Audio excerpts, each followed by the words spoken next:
prácticamente toda la posguerra y se da en ella el curioso fenómeno de que conoce todas las incidencias de la novela de estos años. Efectivamente, mi inquietud participa de la de todos los grupos, desde aquel inicial compuesto por Cela, Agustí, Gironella y Carmen Laforet, a este de hoy, donde podríamos incluir nombres como Benet, Marsé, Hernández Gelbenzu, Espeso, Umbral, Porcel, Moix, etc. En primer lugar, me gustaría que describieras el momento literario en que surges. Yo creí durante mucho tiempo, y otros conmigo, que la novela española de posguerra partía de cero. Después he visto que Max Aub se lamenta con sobrada razón de que no pocos cronistas de la novela, de teóricos de la novela, saltan del 98 a la posguerra como si en medio no hubiera nada. Esto es injusto, porque en medio está el propio Max Aub, Sender, Ayala, Andújar, Zunzunegui, Sánchez Mazas, en fin, una serie de nombres importantes. De manera que, aunque su reconocimiento ya ha empezado, yo espero que un día se estudie esta promoción con la profundidad que merece. Pero de hecho, cuando surge la novela de posguerra, apenas nos encontramos encadenados a nada los que hacemos novela dentro del país. Estas son palabras de un diálogo que mantuvo y que se convirtió en libro, un diálogo muy extenso, de César Alonso de los Ríos, un magnífico analista literario, periodista y escritor él mismo, de conversaciones con Miguel Delibes. Y retrata muy bien, en pocas palabras, pues un poco una buena introducción al tema del que vamos a hablar hoy, entre comillas, de CaixaTV. Y tenemos entre nosotros, o con nosotros, a dos invitados, algunos de ellos, o ambos ya conocidos por alguna otra emisión, de entre comillas, Luis Alfaro y Jorge González Aranguren, ambos escritores, y hoy no vamos a hablar de ellos ni tan siquiera elogiosamente, pero sí decir que seguramente no habrá más remedio que hablar por su importancia posteriormente. Bien, la novela española de la posguerra civil, que es el tema que hoy nos ocupa, pues realmente tiene una importancia mucho mayor de la que se le dio en su momento, que muchos buenos lectores captaron a través de su interés precisamente por los productos salidos de la pluma de aquellos escritores. Y la verdad es que yo podría decir que un poco también al estilo del propio Delibes, como ha contestado ahí en la página que he leído, pues realmente hay unos autores nacidos alrededor de 1900, pues que naturalmente conocieron la guerra todos ellos, y que algunos se exiliaron, otros se quedaron, pues dependiendo de su ideología, dependiendo de sus tendencias y dependiendo de lo que, bueno, pues pudieron hacer, esquivando un poco pues toda la catástrofe de la guerra, y digo esquivando en cualquier sentido que podamos pensar. Y luego hay otra generación, que es de la que fundamentalmente, seguramente, hablaremos hoy, que son en realidad, digamos que hermanos pequeños de aquellos, por lo menos, algunos podrían ser hijos también, nacidos entre 1912 aproximadamente y 1932, en esos 20 años en los que se gesta, por la razón que sea, bueno, pues una generación que pudiéramos llamar, y que se ha llamado algunas veces generación del 50, que realmente, a mi juicio, y desde luego absolutamente controvertible este juicio, y ya veremos qué es lo que hablamos, o en este sentido, aquí en este coloquio que vamos a tener, pues probablemente que conforman la mejor generación de escritores españoles durante el siglo XX. Y digo escritores de literatura, de imaginación, normalmente narradores. Hablaremos los de otros géneros en otro momento, pero hoy hablamos de narradores. Y ellos pues van desde un Camilo José Cela o un Miguel Delibes, pues hasta un Juan Benet, un Goytisolo, un Juan Goytisolo, porque ya considero que Luis Goytisolo está un poco fuera de ello, ya pertenece a otra generación un poco distinta, un poco posterior, ¿verdad?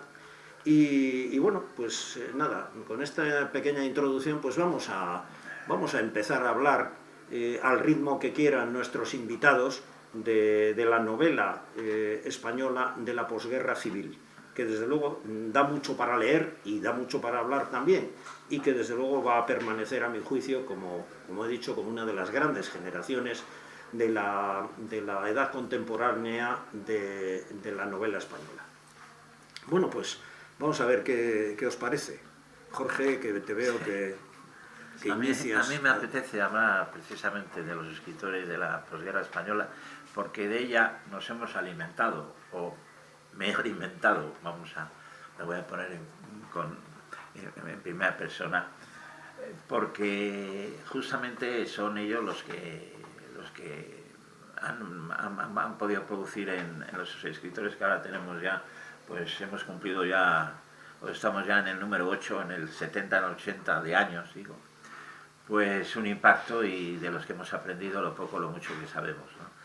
Hay una novela, hay una primera, se podían hacer varias calificaciones sobre estos escritores, ¿no? Porque sobre estas novelas. Hay una novela que es fiel al testimonio de nuestra posguerra, podría ser pues, la de García Serrano, La filinfantería o Paz al Castillo, que es una buena novela.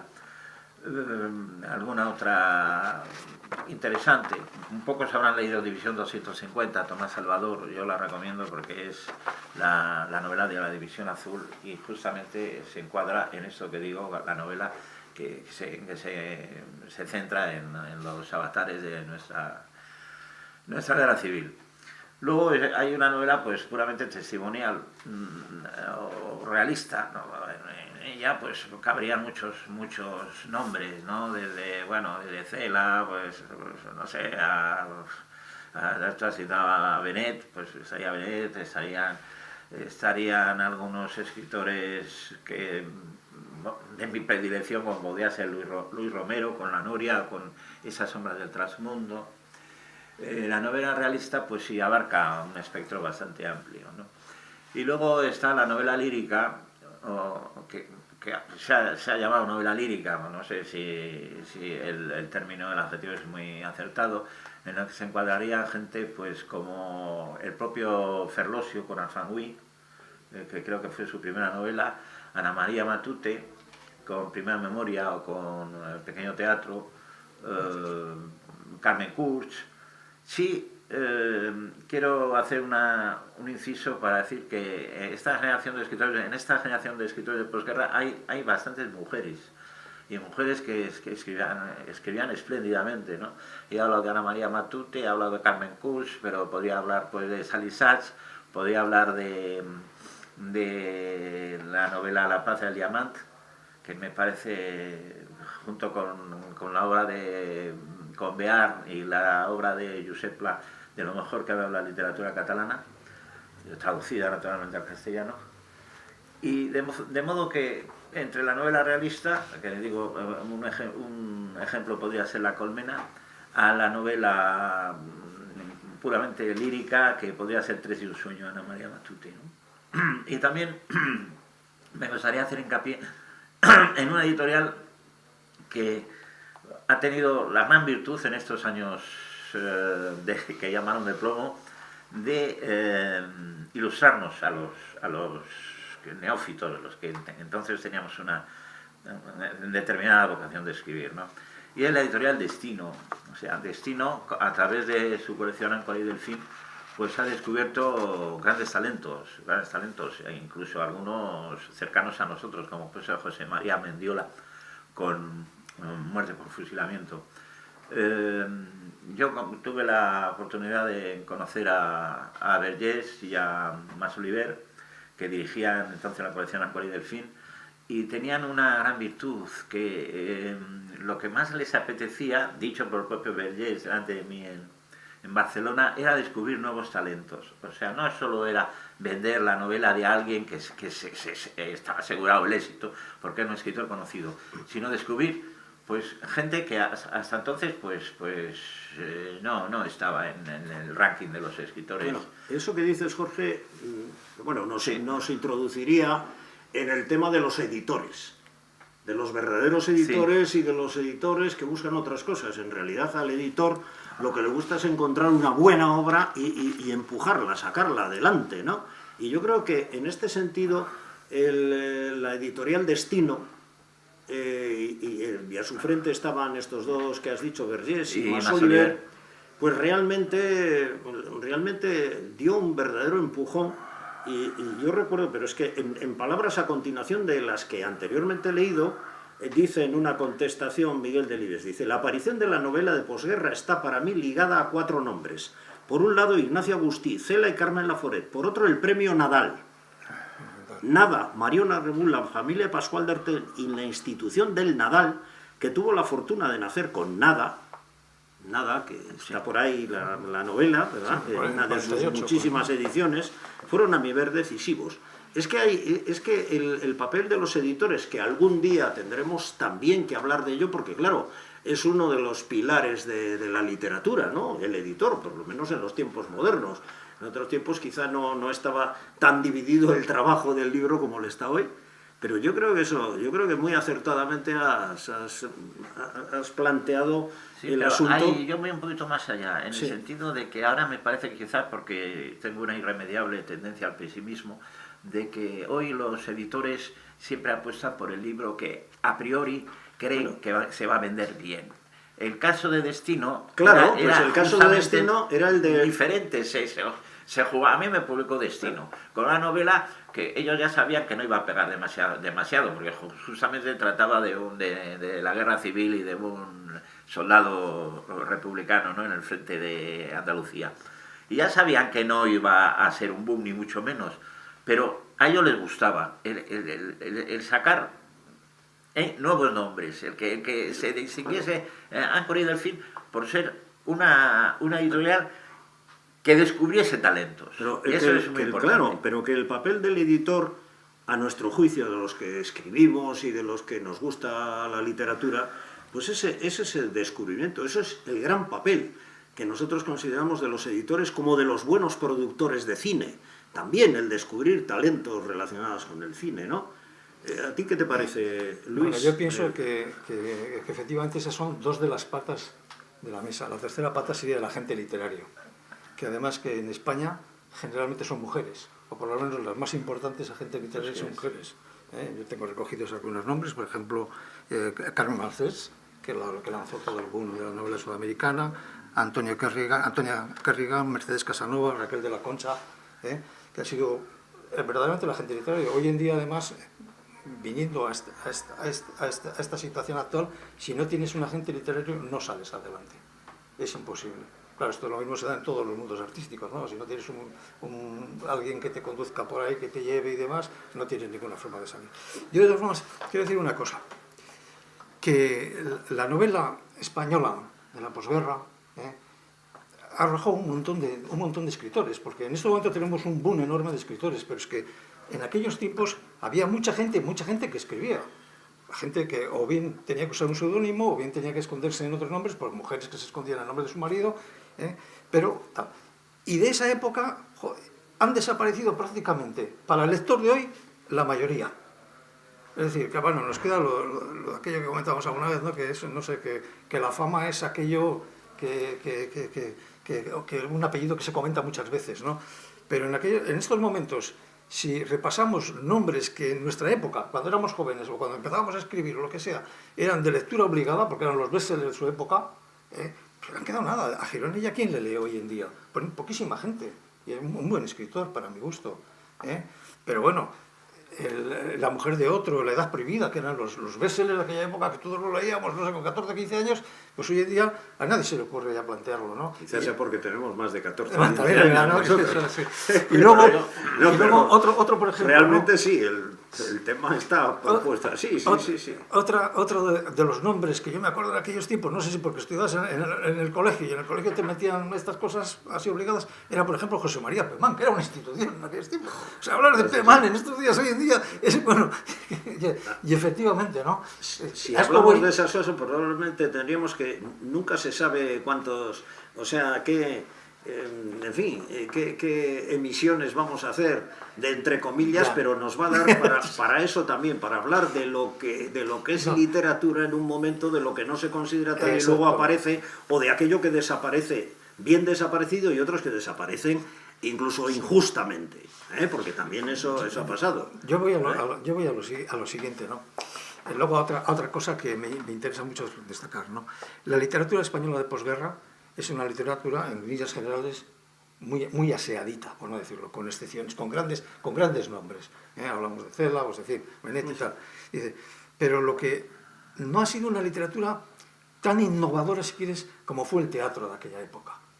El teatro de aquella época empezaba, si quieres, encabezada por Buero, con la camisa de Lauro Olmo, con el teatro de Sastre, con el teatro...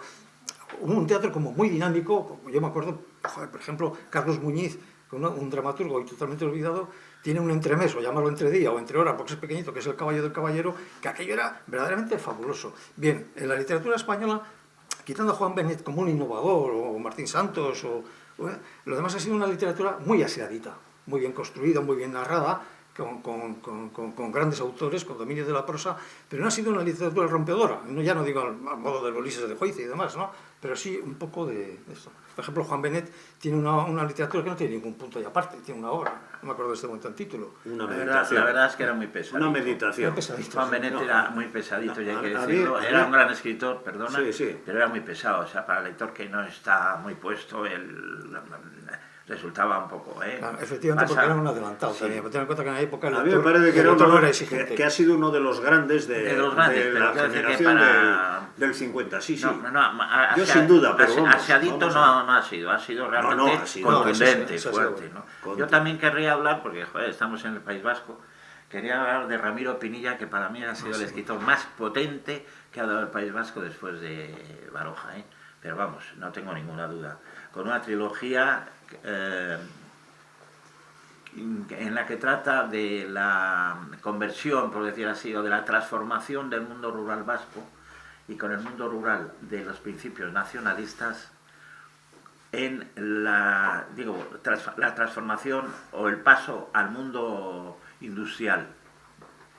En esa trilogía pues habla de la orilla izquierda de Bilbao, de poblaciones como puede ser Baracaldo o Ortuella, donde la gente del campo pues ya se bajaba a trabajar en las minas, ¿no? Verdes Valles, Colinas Rojas representa bastante bien la idea, ¿no? de pasar de lo idílico, de lo sabiniano, por decirlo de alguna forma, a la pura y dura realidad de la mina, ¿no? Y luego otra novela que a mí me parece de lo mejor que se ha escrito como novela histórica, que es la de Carlos Rojas, Auto de Fe, la historia de un bufón de la corte de Carlos II el Hechizado.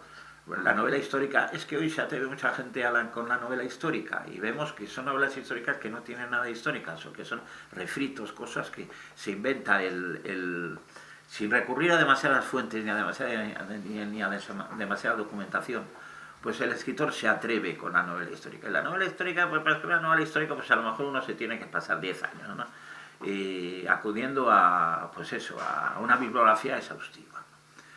Bueno, pues he hablado de estas dos novelas y bueno, hablaría también, he hablado de La Plaza del Diamant, ¿no? O sea, estoy hablando de novelas ahora que me vienen a la cabeza porque han representado algo, egoístamente lo digo, porque tenía que hablar para todos, pero para mí han representado algo importante.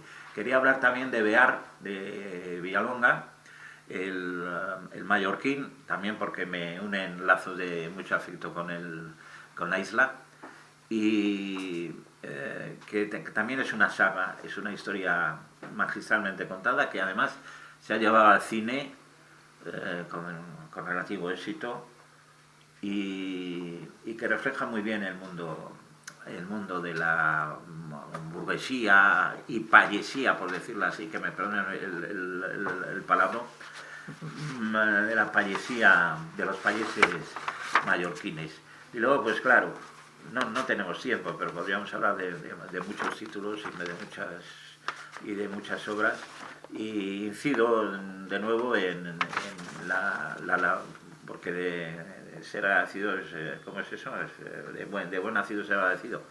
que la importantísima labor que hizo la editorial Destino para presentarnos a nuevos escritores, incluso alguno que no es de fuera, como vamos a ver Vidal Cadellans. Bueno, Vidal Cadellans tiene una novela, no era de los nuestros, importante. Vallejo ¿cómo es? Es un apellido, es un colombiano, Vallejo Nájera, que tiene El día señalado, y novelas que decimos, bueno, pues aseaditas, sí, aseaditas, pero que a través del tiempo a mí me parece que va adquiriendo una importancia notoria. Has hablado de la novela histórica y entonces veo de Jesús Fernández Santos, Extramuros. Sí. A mí me parece una de las mejores novelas históricas que se ha escrito en este tiempo y en esa generación del 50.